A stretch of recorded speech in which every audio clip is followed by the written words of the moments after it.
Hello, I show you how to hard reset on LG K8. Turn off the phone.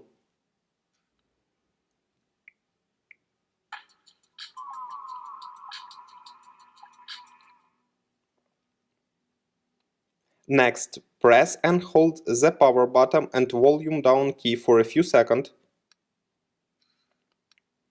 Release and press again the power key when the LG logo appears.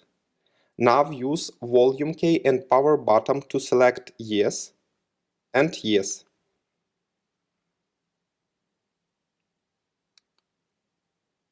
Your device will now restart.